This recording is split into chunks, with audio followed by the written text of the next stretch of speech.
Oke, selamat pagi Bapak Ibu sahabat Dharma. Selamat pagi. Pagi. Ya, semangat ya. Namo Sang Hyang Adi Budaya, Namo Buddhaya. Namo Buddhaya. Bagaimana kabarnya pagi hari ini? Sehat, baik. Baik, sehat ya. Ada yang sedikit sakit, ya, macam-macam ya. Tapi sungguh bersyukur pada pagi hari ini kita tetap bisa datang ke wihara ya. Meskipun ada beberapa yang terlambat, tidak apa. Tapi niat baik ini adalah sebuah cetana ya, karma baik buat kita sendiri ya, bukan buat siapa-siapa kan. Buat kita sendiri, kita yang tanam, suatu hari kita yang petik. Karena di minggu pagi itu kan banyak hal yang bisa kita lakukan ya, kebajikan-kebajikan yang kita tabung setiap hari. Ya paling nggak hari Minggu lah ya, karena seminggu sekali kan kita ada puja bakti. Kita melantunkan, mendaraskan panita-panita suci ya, mengulang kota Dharma Sang Buddha kan. Kemudian kita berlatih meditasi ya, meskipun hanya 30 menit, tapi itu sudah sangat membantu ya. Mungkin sehari-hari kalau yang kita jarang meditasi ya paling enggak di wihara ada ya 30 menit bermeditasi. Itu untuk investasi kita ya menjelang hari akhir nanti. Karena pada waktu kematian datang kan bisa kapan aja, kita butuh ketenangan. Kalau nggak pernah latihan nanti takutnya ya menjelang kematiannya kita tidak tahu caranya menenangkan diri kita, nggak pernah latihan, jadi larinya kemana itu kalau menurut ajaran Buddha? Kalau matinya kurang tenang, bisa jatuh di alam rendah gitu ya. Yang rendah, meskipun kemudian adalah karma baik yang bekerja ya, hukum karma yang bekerja. Apakah di kehidupan berikutnya hidup kita ini beruntung atau lebih banyak penderitaannya gitu ya. Kita bisa mengukur diri kita sendiri saat ini lebih banyak bahagianya apa lebih banyak penderitanya kan gitu ya. Karena hukum karma ini kan kita yang berbuat, kita yang menerima. Tapi satu hal yang patut kita syukuri adalah kehidupan sekarang ini kita lahir sebagai manusia loh. Artinya kebajikan kita dari kehidupan lampau itu cukup. Ya, perkara hidup ini saat ini lebih banyak suka atau dukanya itu urusan lainnya, itu urusan latihan kita.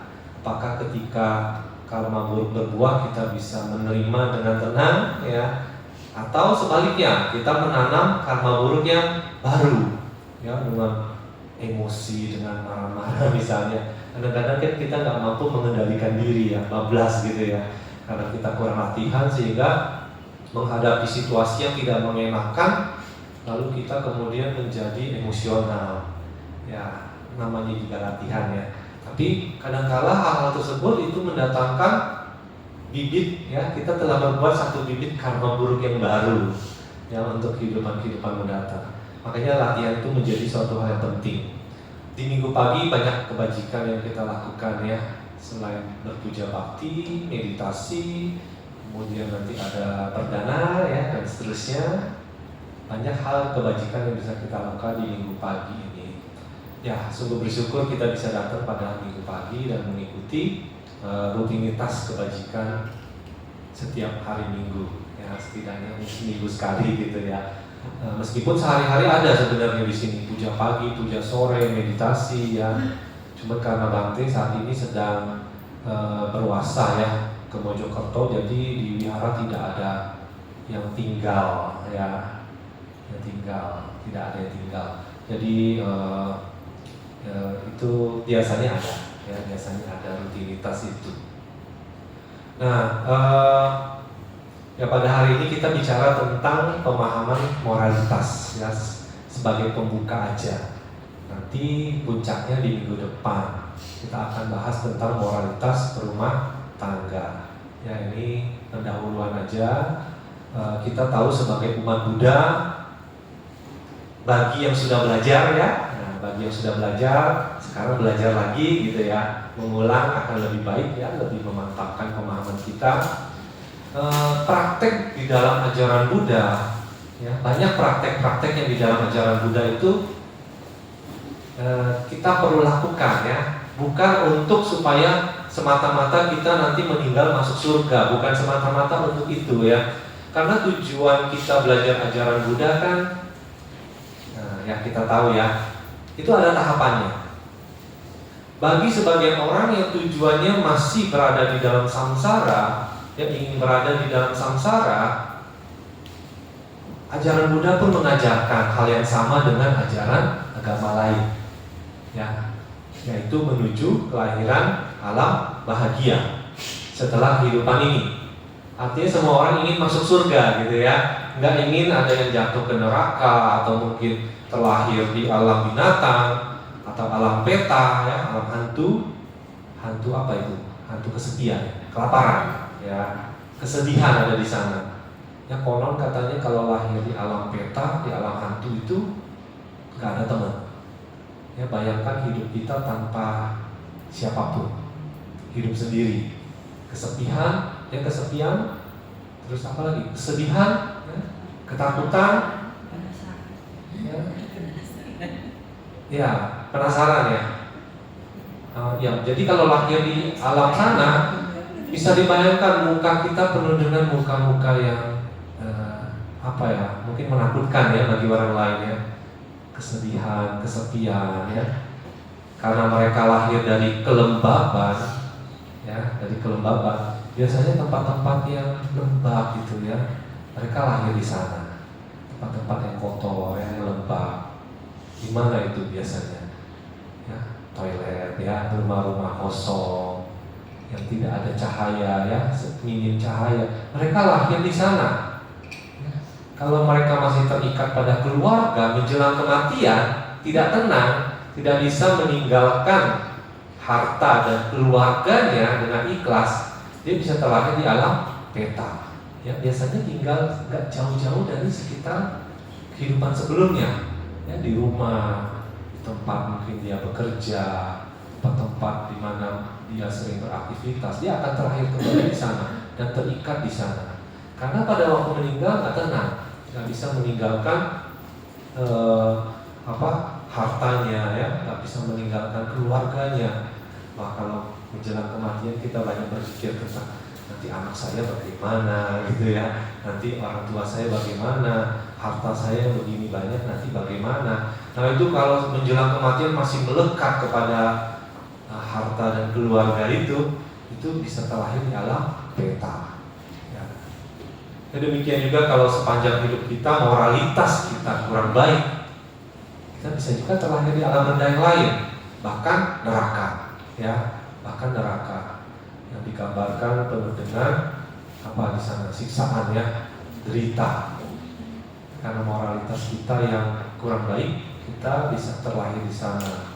Yang digambarkan neraka itu adalah satu tempat di mana makhluk-makhluk itu mengalami siksaan gitu ya, ditusuk, dibakar ya, tapi nggak mati-mati, hanya mengalami kesakitan yang terus menerus.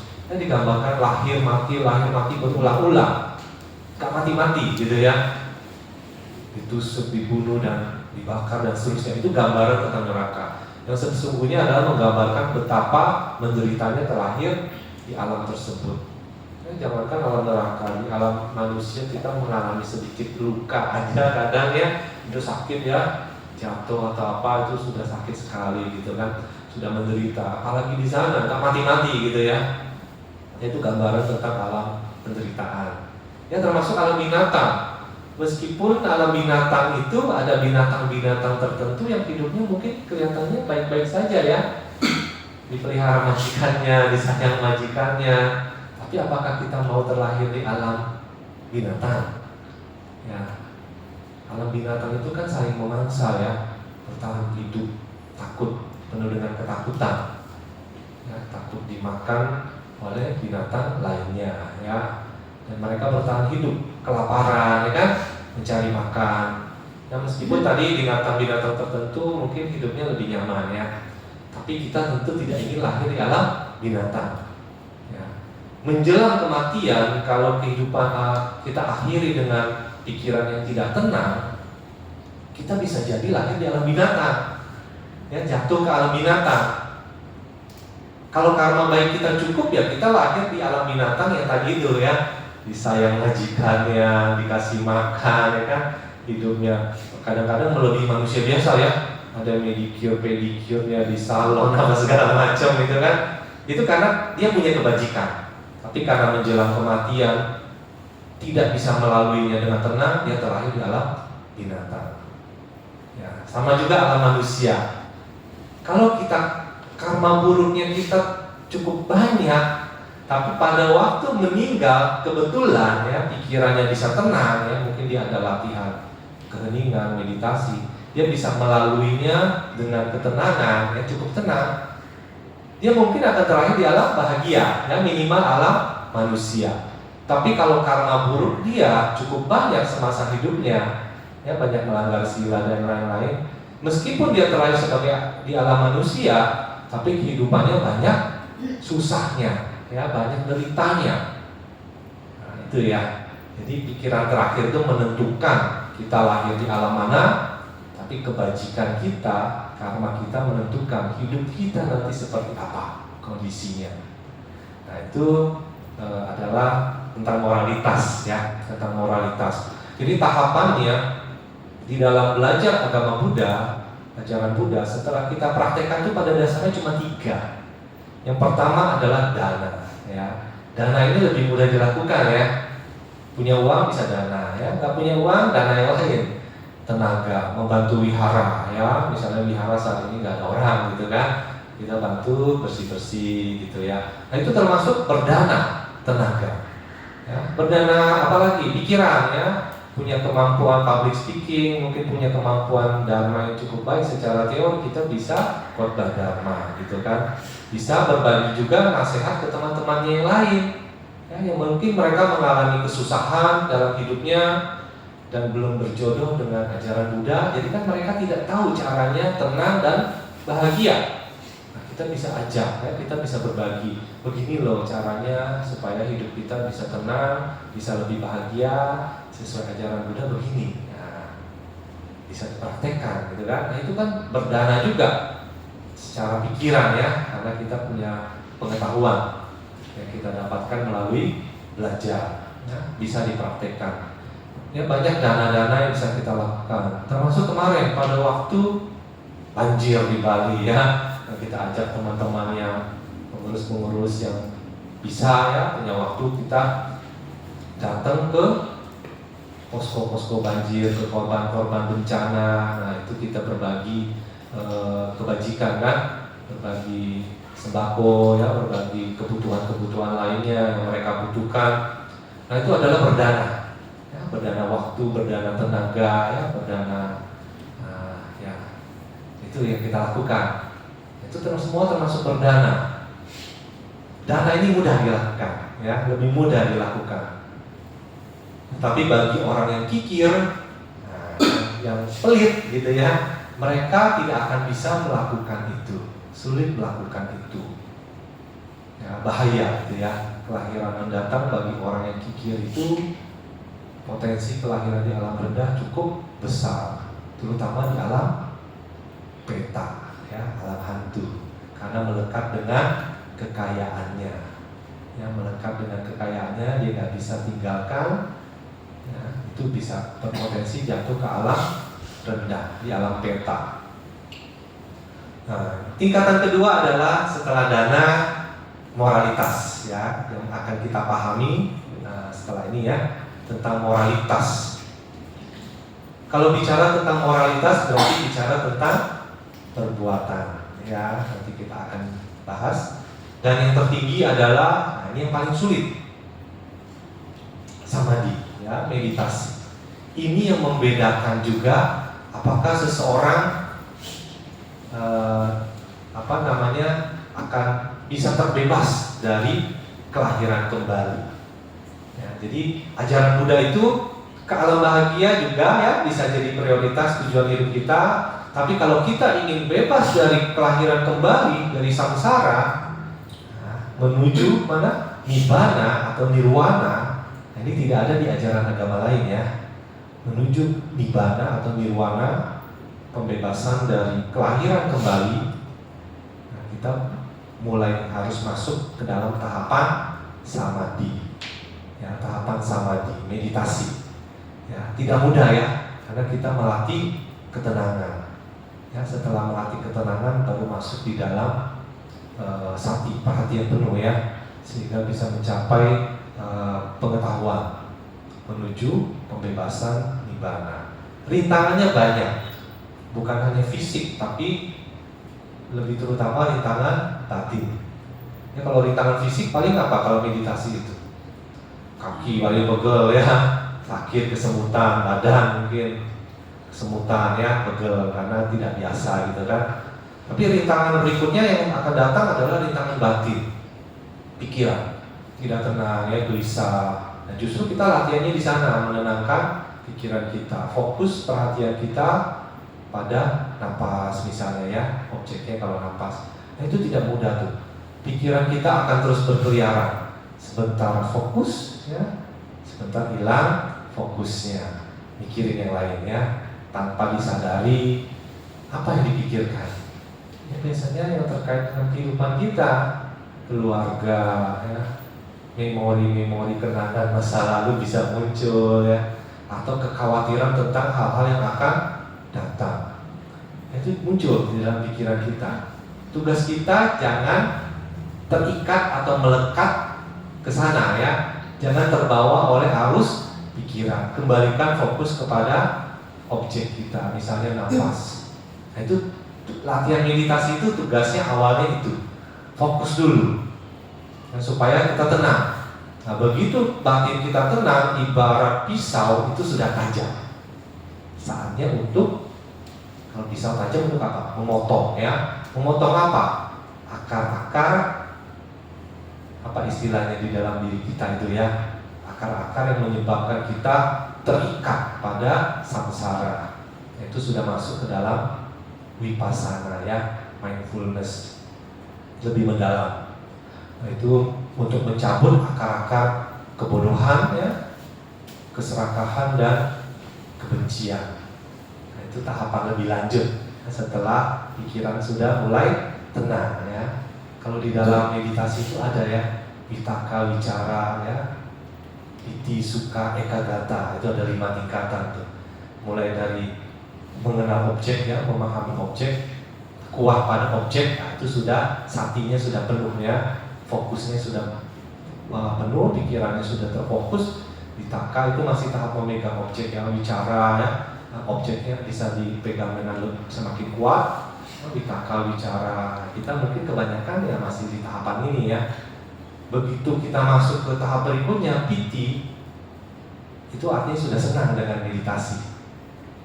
Kok rasanya berjam-jam gak terasa meditasinya. Piti itu artinya apa ya?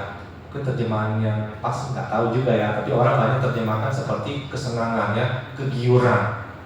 Artinya kita sudah sangat suka dengan sesuatu, kita nggak mau lepas gitu. Itu sebenarnya juga nggak bagus, harus kita lewatkan ya. Kalau sudah sampai tahapan piti, ya, senang meditasi terus menerus, ya, terikat kuat di sana ya. Nah, itu harus maju lagi tahapan berikutnya. Kalau enggak kita akan terus berada di dalam piti. Ya. Baru masuk ke tahapan sukha ya, kebahagiaan. Dan yang tertinggi itu tahapan terakhir adalah ekagata, yaitu keseimbangan, benar-benar seimbang batinnya. Nah, itu sudah masuk, melewati itu akan masuk ke dalam tingkat kesucian pertama, sota panya ya, sesuai yang diajarkan Sang Buddha. Kalau sudah tahapan sota panya itu berarti sudah aman ya. Artinya apa? Maksimal akan terlahir kembali di samsara ini ya, di kehidupan ini hanya 7 kali kelahiran kembali. Sudah pasti akan menuju nibbana ya, nirwana. Nah, itu kan tahapannya tuh. Kalau mau belajar meditasi nanti sama Bante aja ya, nanti Sila lebih paham karena dia sudah cukup mendalami di sana kan meditasi ya. Karena gak semua Bante juga benar-benar ini ya, istilahnya banyak rintangan gitu ya. Karena banyak juga biku yang banyak rintangan. Biasanya rintangan mereka apa? Pelayanan ya, ritual ya, hari raya. Akhirnya malah waktu untuk berlatih tidak banyak. Nah, kalau mau ke latihan Bante biasanya ada aja ya di bulan-bulan tertentu atau ini di Lorokan ya, di Gunung Lorokan. Sana latihan intensif bisa 10 hari atau lebih gitu ya. Bahkan dari kita, dari budaya Naseter Bali, kalau ada yang berminat, kita beberapa orang kita bisa request, Bante ini ada beberapa orang ini latihan. Ya sudah, siapkan waktu berapa 10 hari lah ya. Nah, ke sana kita latihan sama-sama. Boleh kalau mau seperti itu ya. Sudah ada tempatnya di Lorokan sana ya. Nah, di daerah Jawa Timur sana. Karena di Bali belum ada ya. Kita belum punya pusat meditasi yang di Bali. Ya, paling di wihara gitu ya. Kalau di wihara latihannya bisa malam. Kalau Bante datang biasanya malam ada latihan meditasi. Ya, nanti bisa latihan khususnya pas Katina nanti ya. Nanti cukup lama ya, seminggu ada di wihara. Itu. Nah, itu tahapan yang berikutnya. Nah, berbicara kembali ke moralitas, kita pahami dulu secara konsep bahwa moralitas itu asal katanya dari moral ya. Moral itu kalau menurut KBBI, Kamus Besar Bahasa Indonesia, itu diartikan ajaran tentang baik dan buruk yang diterima secara umum ya, terkait dengan perbuatan ya, perbuatan kita gitu ya, sikap kita atau kewajiban kita, mungkin tata susila ya, budi pekerti, yaitu dikatakan moral. Ya, kondisi mental yang mungkin yang diwujudkan di dalam perbuatan gitu ya. Jadi tata susila, ajaran kesusilaan. Ya, banyak cerita-cerita yang kadang-kadang ada pesan moralnya. Nah, itu ya. Nanti cerita-cerita itu juga punya ajaran kesusilaan yang kita sebut dengan moral. Ya, termasuk di dalam ajaran Buddha kan banyak ya cerita-cerita tentang Jataka, kehidupan lampau dari Sang Buddha ketika menjadi calon Buddha ya, Bodhisattva. Itu kan banyak kisah-kisah Jataka yang kita bisa teladani. Nah, itu ada pesan moralnya. Nah, itu dikatakan moral ya, dari dasar kata moral. Moral ini sendiri adalah dari asal kata bahasa Latin, dari kata mos ya atau mores, itu artinya adalah kesusilaan ya, tabiat atau kelakuan. Jadi bisa kita ringkas bahwa moralitas itu adalah moral ya, etika atau peraturan ya, tata tertib yang kita jalani dalam kehidupan ini sehingga kita bisa mampu untuk berbuat atau bertingkah laku yang baik gitu ya, yang benar. Nah, gitu, itu bicara tentang moralitas untuk diri sendiri maupun orang lain. Nah, itu secara definisi ya. Definisi. Jadi kalau bicara tentang moral, etika, itu bicara tentang tata susila ya, yang kita kenal sebagai sila di dalam ajaran Buddha. Ya, sila. Kalau susila itu kan berarti su itu artinya baik gitu ya. Sila itu kan artinya apa? Pedoman hidup, peraturan hidup gitu ya. Norma atau kaidah di dalam kehidupan kita itu sila. Berarti susila itu artinya moral yang baik gitu ya. Tata susila, tata moral yang baik, bagaimana kita bisa mungkin berbudi pekerti yang baik ya, punya kebiasaan-kebiasaan yang baik, yang sopan gitu. Itu termasuk di dalam moralitas. Ya, beberapa hal yang lain tentang moralitas itu banyak definisi juga ya dari para filsuf tentang moralitas. Ya, ada juga yang bicara tentang, ini contohnya misalnya filsuf Amerika bernama John Dewey menuliskan tentang The Quest for Certainty ya. Dia katakan bahwa manusia ini pada dasarnya hidup di dalam dunia yang berbahaya ya, tetapi terpaksa untuk mencari keamanan karena merasa ada bahaya. Ya, dikatakan bahwa cara mengatasi atau mencari keamanan itu ada dua cara. Nah, menurut filsuf ini ya. Yang satu adalah dengan cara berusaha mengambil hati kekuatan-kekuatan yang melingkupi dan menentukan nasibnya. Ya, misalnya dengan cara memohon. Ya, memohon atau memohon kepada siapa?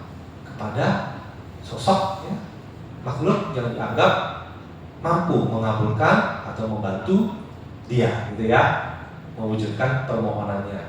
Atau melalui upacara-upacara yang sifatnya pengorbanan ya, korban misalnya ya, upacara-upacara suci atau pemujaan-pemujaan secara medis. Nah, ini makanya asal mula dari ritual ya dalam suatu agama. Karena adanya untuk mencari safety, keamanan buat dia ya, karena dia merasa tidak aman di dalam kehidupan ini. Tetapi kemudian pada perkembangannya metode-metode yang seperti itu ya, yang tadi itu ya, pengorbanan, permohonan, upacara dan lain-lain itu mulai ada pergantian. Ya, bagi sebagian agama mereka melakukan dengan persembahan hati yang penuh penyesalan akan apa yang disebut dengan dosa ya. Dengan cara misalnya dengan melakukan penyesalannya, doa, pengakuan dosa dan sebagainya, daripada sekedar melakukan persembahan kurban ya, seperti sapi dan lembu dan seterusnya, itu kan yang dilakukan dari orang-orang zaman dulu ya. Nah, jadi mereka lebih menyukai dari sisi penghormatan atau puja bakti gitu ya, bakti kepada pendekatannya melalui penghormatan dan bakti daripada sekedar upacara-upacara yang tadi ya, yang sifatnya masih kasar.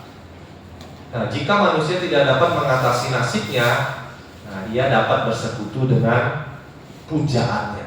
Nah, ini ya perkembangan berikutnya. Nah, mereka dapat menyampaikan keinginannya bahkan di dalam kondisi penderitaan atau kemalangan di dalam hidupnya.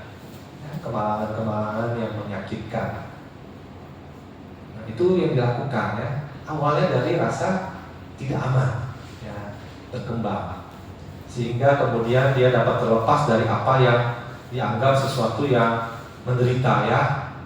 Nah, itu sesuatu yang bisa menghancurkan dirinya. Nah, itu awal dari kehidupan beragama. Tetapi di dalam ajaran Buddha, tujuan kehidupan beragama itu sesungguhnya adalah untuk mencapai kebebasan dari kelahiran kembali. Ya, tujuan tertinggi ya, tujuan utamanya. Sehingga dengan terbebas dari kelahiran atau yang kita sebut dengan jati ya, kelahiran, kita otomatis adalah menyingkirkan kelapukan dan kematian. Jadi dengan tidak adanya kelahiran maka tidak adanya kematian. Ya, jadi tidak terlahir kembali, bebas dari samsara ya, kelahiran dan kematian. Sang Buddha bersabda bahwa jumlah kelahiran itu tidak terhitung ya. Sang Buddha mengatakan, saya berkelana melalui kehidupan ini mencari si pembuat rumah. Nah, ini menggunakan bahasa filsafat ya, mencari si pembuat rumah, yaitu penyebab kelahiran. Sang Buddha mencari penyebab kelahiran, tetapi tanpa hasil. Untuk penderitaan kehidupan ini terus berulang. Nah, ini kata-kata Sang Buddha ketika mencapai pembebasan ya, pembebasan, mencapai pembebasan dari samsara. Oh pembuat rumah, kamu sekarang telah ditemukan. Kamu tidak akan dapat membangun rumah ini kembali. Semua tiang-tiangmu ya telah patah. Nah, telah patah. Tiang-tiangmu telah patah. Jadi sudah dihancurkan ya penyebab kelahirannya, penyebab kelahiran kembali. Pikiran telah mencapai keadaan terbebas dari bentuk-bentuk mental dan telah melihat akhir dari keinginan. Nah, sudah ditemukan penyebabnya ini ya, akhir dari keinginan. Itu yang menyebabkan kita terlahir kembali di samsara. Karena kita punya keinginan ya, tanha, keinginan. Hidup kita kan penuh dengan keinginan. Kita terlahir kembali karena keinginan, tidak mampu mengendalikan keinginan ya, hidup kita kan seperti itu ya. Selama belum mencapai pembebasan, kita punya keinginan-keinginan yang menyebabkan kita menderita ya, kita punya tujuan, punya keinginan, harapan-harapan. Ketika itu tidak tercapai, kita merasa menderita ya, pikiran kita ke sana. Nah, tapi Sang Buddha katakan beliau telah mengatasi pembuat rumah ini ya, penyebab kelahiran kembali, telah melihat akhir dari keinginan. Jadi bicara tentang moralitas ini sangat ditekankan di dalam ajaran Buddha. Moralitas itu sendiri adalah fondasi bagi samadhi ya, saling terkait ya. Jadi kalau kita punya dana dan moral atau sila yang baik, itu akan mendukung kemajuan di dalam samadhi ya. bagi orang yang dananya kurang, moralitasnya kurang atau silanya kurang, meditasi tidak akan menjadi mudah. Ya, akan sangat banyak rintangan di dalam samadhi. Ya, karena fondasinya kurang kuat. Jadi kalau kita bisa mengukur meditasi kita mudah atau sulit, kita juga bisa mengukur dana dan sila kita ini cukup bagus atau tidak, ya. Nah, itu mempengaruhi, ya, saling terkait. Bagi orang-orang yang kebajikannya atau silanya bagus, dananya bagus, silanya bagus, banyak dari mereka yang terlahir di zaman Buddha, ya, terlahir di dalam kehidupan Buddha, berjodoh dengan Sang Buddha.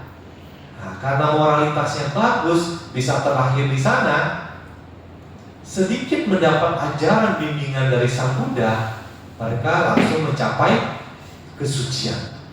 Ya, jadi jangan bandingkan kehidupan kita dengan kehidupan di zaman Buddha. Karena orang-orang yang bisa berjodoh terlahir ketika Buddha mengajarkan Dharma, ya, Buddha masih ada di India waktu itu, dan bisa berjodoh mendengarkan Dharma dan berlatih samadhi di bawah bimbingan Sang Buddha, bisa mencapai kesucian itu tidak karena otomatis, ya, karena mereka punya kebajikan, moralitas yang kuat, ya, sehingga bisa berjodoh dan cepat berhasil di dalam samadhi. Jadi kalau kita ingin cepat mencapai kesucian, moralitas kita harus kuat, dana kita harus bagus, gitu ya. Praktek dana dan sila ini harus bagus, sehingga nanti kita bisa aspirasikan terlahir di zaman Buddha ada, gitu ya. Boleh kan aspirasi seperti itu? Ya, beberapa tradisi kan beraspirasi seperti itu, ingin terlahir di misalnya terlahir di Sukawati misalnya, ya. Sukawati itu digambarkan seperti tempat di mana ada Buddha Amitabha, gitu ya. Karena beberapa tradisi seperti itu, mereka beraspirasi bisa terlahir ke sana, ya, dengan cara memuji, ya, dengan mengulang-ulang nama Buddha, Buddha Nusati, gitu kan. Objeknya itu mereka sedang mengkondisikan dirinya, beraspirasi bisa terlahir di sana. Kalau kebajikannya cukup, moralitasnya cukup, bisa, ya, tercapai lahir di sana, ya, dan berlatih di bawah bimbingan Buddha, ya, seperti orang-orang yang terlahir di zaman Buddha Gautama, ya, mereka punya nggak kebetulan, ya, bisa terlahir di situ. Oke, jadi hidup itu berproses, ya. Sang Buddha sendiri juga menitik beratkan proses belajar, ya, belajar secara bertahap, apa yang disebut dengan anupubasika, ya, belajar secara bertahap. Belajar secara bertahap ini banyak metode, ya, banyak metode yang kita tahu. Ada metode, kalau di zaman Buddha kita tahu, ya, Sang Buddha sendiri kan menggunakan dengan pembebasan dengan cara sama Sang Buddha, ya, sama Sang Buddha. Beliau adalah Buddha yang maha sempurna, sehingga bisa mengajarkan Dharma, membimbing orang mencapai pembebasan, ya, kesucian. Tetapi murid-muridnya beliau, ya, itu yang diajarkan itu mereka menggunakan metode Sawaka Buddha. Sawaka Buddha itu apa? Berkat bimbingan dari seorang sama Sang Buddha, mereka bisa melewati rintangan-rintangan hingga mencapai tingkat kesucian, ya, sotapannya, sakadagami, anagami, arahat. Nah, mencapai arahat, terbebas dari kelahiran kembali berkat bimbingan dari seorang sama Sang Buddha. Nah, itu metode yang dipakai, ya, Sawaka Buddha. Kemudian ada juga Paceka Buddha, ya. Paceka Buddha itu adalah Buddha yang ada, tetapi mereka dengan belajar sendiri, ya, belajar sendiri mencapai Paceka Buddha dan tidak mampu mengajarkan Dharma, ya, gitu, ya. Jadi saat ini pun kalau ada Paceka Buddha kita tidak akan tahu, karena mereka kan mencapai kebuddhaan tidak mungkin dikumandangkan, gitu, ya. dan juga mereka tidak punya kemampuan mengajarkan dhamma membuat seseorang bisa mencapai kesucian. Beda dengan sama Sang Buddha. Jadi zaman Buddha ini tradisi-tradisi ini ya, metode-metode ini yang kemudian diwariskan oleh Sang Buddha. Ya, apa yang disebut Sawaka Buddha kemudian kita kenal dengan tradisi Theravada. Ya, yang apa yang disebut dengan pencapaian kesempurnaan melalui ingin mengikuti jejak Buddha sebagai sama Sang Buddha, itu yang kemudian dikenal dengan tradisi Mahayana. Ya, dari Mahayana kemudian berkembang kan, sesuai dengan negara dan budaya di mana dia berkembang. Kemudian dari Mahayana muncul salah satunya adalah Vajrayana, ya, Tantrayana yang berkembang di Tibet. Nah, itu banyak tradisi metode ya yang digunakan, sama-sama punya tujuan yang sama, yaitu untuk mencapai nirwana, ya, pembebasan, menuju kebahagiaan sejati. Cuman metodenya aja yang berbeda-beda. Ya, makanya kita yang berada di Wihara Budayana, mengikuti wawasan Budayana, itu silakan kita memilih metode yang menurut kita yang cocok sesuai diri kita. Apakah kita ingin praktek secara Theravada misalnya ya, atau secara Mahayana, atau praktek Tantra ya di dalam Vajrayana, itu pilihan kita sendiri. Itu hanya persoalan metode, ya, persoalan budaya, ya, persoalan tradisi, ya, berbeda-beda. Ya, kan Budayana itu kan sebenarnya singkatan dari Buddha dan Ayana, ya. Kalau dulu ada yang dikirain Buddha dan Yana, dibandingkan dengan Mahayana gitu ya. Mahayana katanya Yana, Maha itu besar, Yana itu kendaraan, berarti kendaraan besar ya. Untuk membedakan dengan dulu apa yang disebut Hinayana. Ya, Hinayana katanya Hina itu kecil, Yana itu kendaraan kecil yang dulu dianalogikan dengan Theravada gitu ya. Dianalogikan dengan Theravada karena mereka menuju pencapaian dengan ini apa istilahnya sendiri ya, untuk mencapai kesucian sendiri gitu kan. Jadi berlatih vipassana mencapai arahat, udah sendiri gitu kan. Tapi kalau Mahayana katanya ya bertekad untuk rame-rame bersama-sama menuju pembebasan gitu ya, makanya dikatakan kendaraan besar gitu. Tapi Budayana bukan dari kata Buddha dan Yana, ya, bukan artinya kendaraan Buddha gitu ya, bukan. Tapi Budayana setelah dikaji secara teologi adalah dari kata Buddha dan Ayana ya. Budaya itu pembebasan itu sendiri. Ayana itu artinya ya menuju, mengarah. Ya, berarti Budayana artinya menuju atau mengarah pada pembebasan. Metode apapun, cara apapun, ya, tradisi apapun, budaya apapun silakan. Mau pujanya pakai, doanya pakai bahasa Pali silakan. Doanya mau pakai bahasa Mandarin silakan. Itu kan budaya ya, bahasa.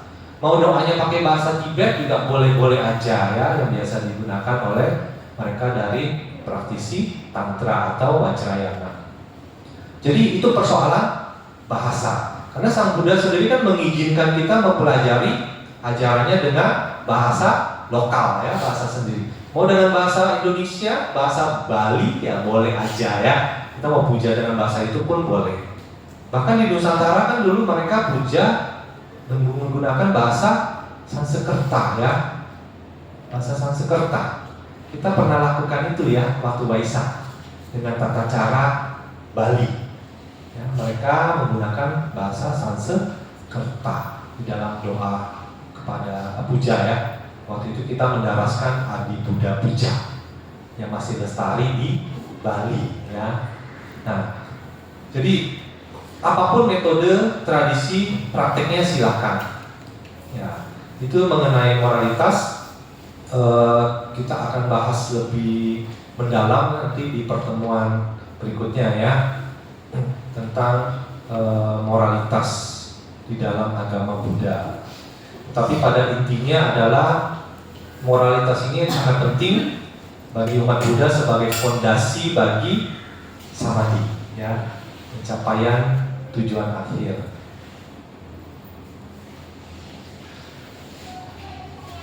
mungkin ada tambahan sedikit ya terkait dengan moralitas.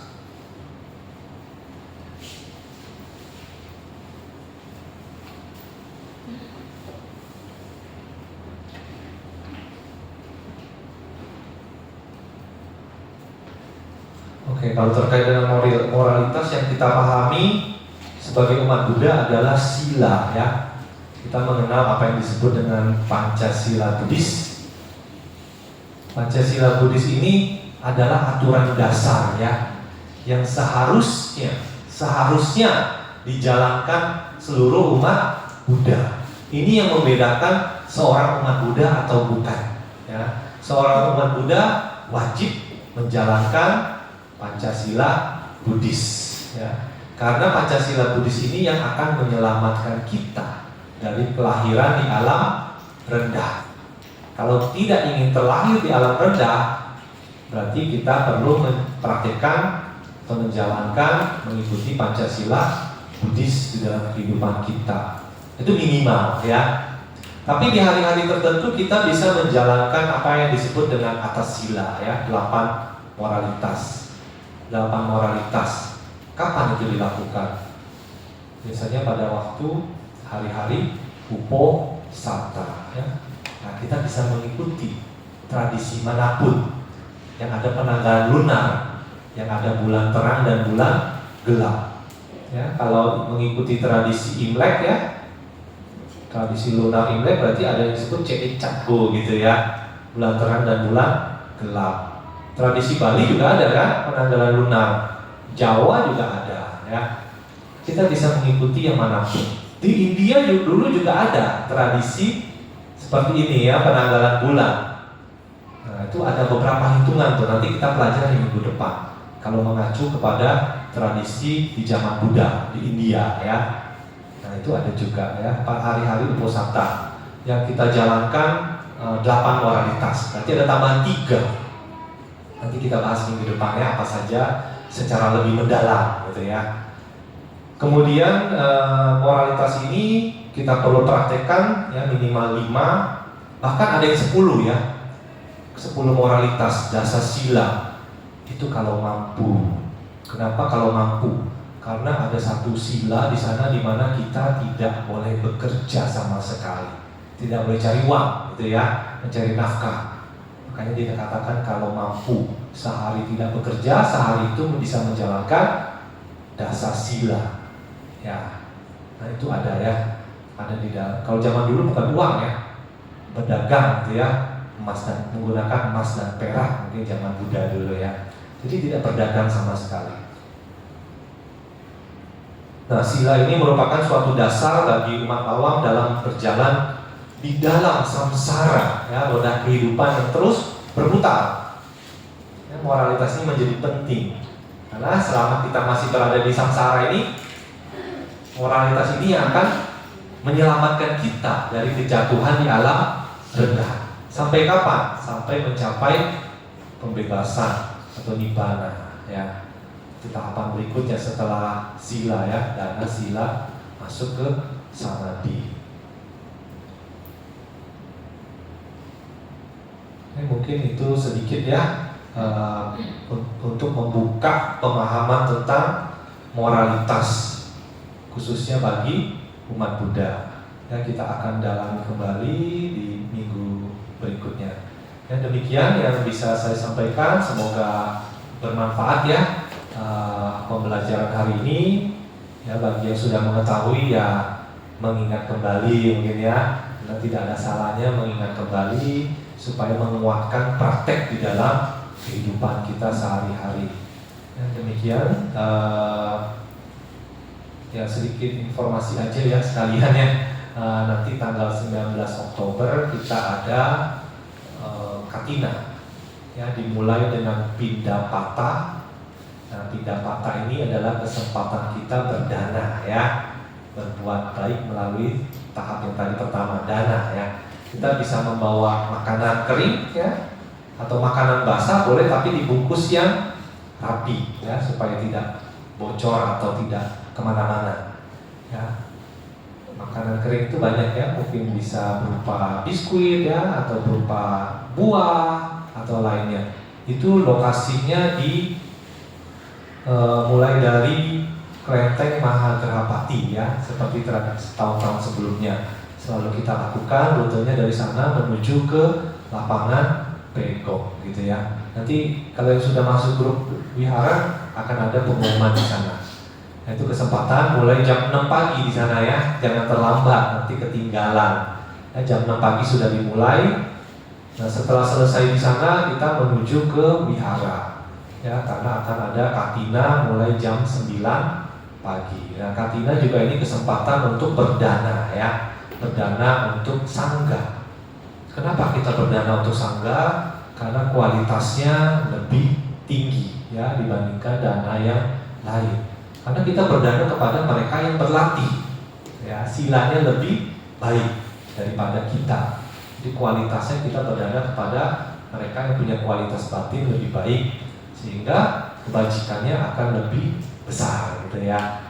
Nah itu analoginya begitu. Nah, apa yang bisa kita danakan? Macam-macam ya. Tapi kalau pada zaman sekarang dipermudah ya.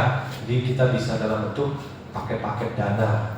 Ya, kita mau berdana obat-obatan atau berdana jubah atau berdana makanan ya. Nanti dari wihara yang akan mengaturkan sesuai kebutuhan ya, biar tidak terbuang gitu kan, sesuai kebutuhan. Nah, nanti sesuai kebutuhan disiapkan paket-paketnya. Wihara ini butuh kebutuhan ini kira-kira untuk beberapa bulan ke depan, seberapa banyak kebutuhan kita siapkan gitu ya, sesuai kebutuhan, jadi tidak terbuang. Nah, nanti sisa dana yang ada kita bisa alokasi untuk yang lain. Seperti sekarang ya, kita kan supaya bisa puja butuh listrik ya kan, butuh air, butuh apalagi tempat tinggal di sini kan butuh macam-macam, iuran-iuran, ya, kebersihan, sampah dan macam-macam ya. Untuk nanti sewa tempat, nah itu juga butuh biaya. Nah, kita bisa alokasikan ke hal-hal yang memang bermanfaat ya, supaya dana yang kita berikan ini benar-benar sesuai kebutuhannya, sehingga kebajikan kita juga akan semakin besar. Ya, kalau kita berdana tidak sesuai kebutuhan itu nilai kebajikannya akan kecil. Ya, nilai kebajikannya akan kecil. Jadi kalau kita berdana sesuai kebutuhan, bermanfaat dan memang digunakan, itu akan lebih bernilai. Jadi selama wihara ini berdiri, selama itu kita punya kebajikan ya, berdana untuk perawatan wihara. Nah, demikian yang bisa saya sampaikan, semoga bermanfaat. Namo Sang Hyang Adi Budaya, Namo Buddhaya.